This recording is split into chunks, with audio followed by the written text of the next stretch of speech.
lumagpas ako sa gitna. Gusto ko accurate. Pwede na yan, pero gusto ko accurate talaga. Kaya kailangan ko talagang gumamit nito.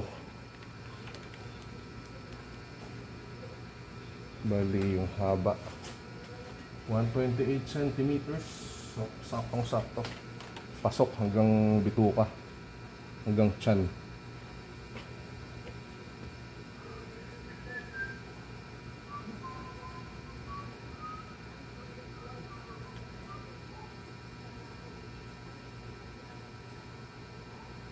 Pang nasa tumagos ah.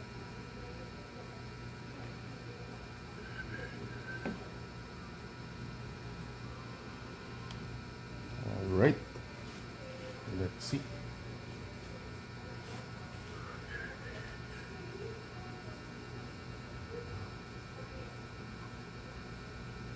Uy, akyat agad oh.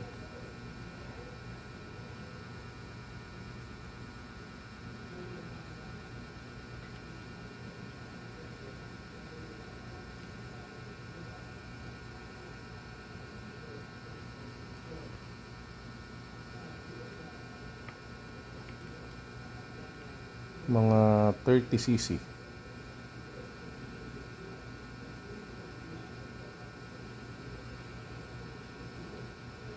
Yeah.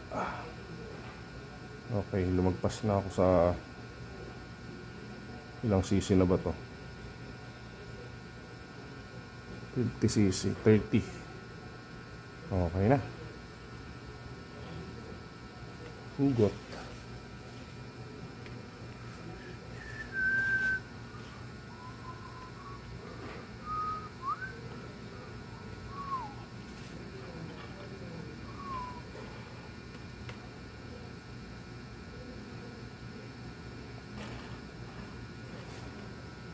Nice.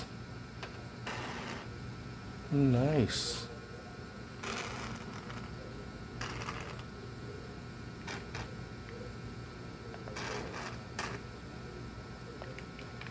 All right.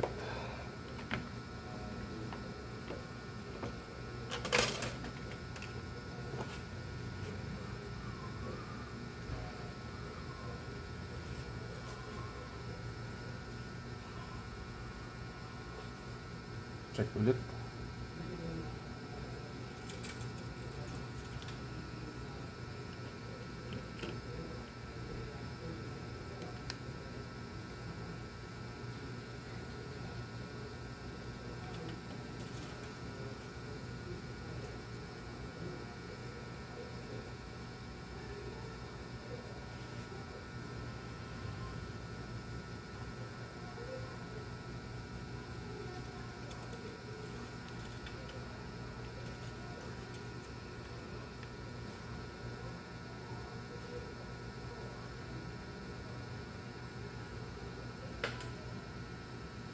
Ayos. Dapat kasi dito sa may ano eh. Yung gitna nitong ano, nitong dalawang tuldok. Lumagpas siya kasi halos nandito siya. Ito yung tuldok. Ayan. Kita ba? Hindi makita. Oh, basta yan. Basta ito yung tuldok na full, ito yung low. Dapat nasa gitna.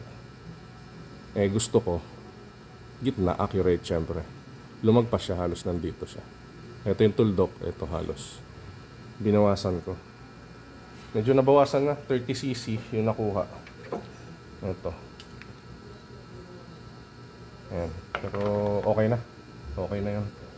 Kaysa sa maghanap pa ng ibang lalabasan tong langis, tong oil.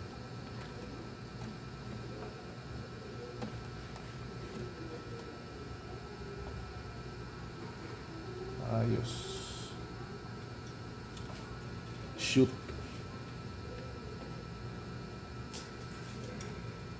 Sa pan-check. Yun, medyo mataas pa rin. Yeah, pero pwede na. Yan. Sakli. Okay. Kasi tatabi ko na lang to, magagamit pa to kasi change oil ko lang, wala pang ano to eh. Wala pang 3 days. 2 days lang.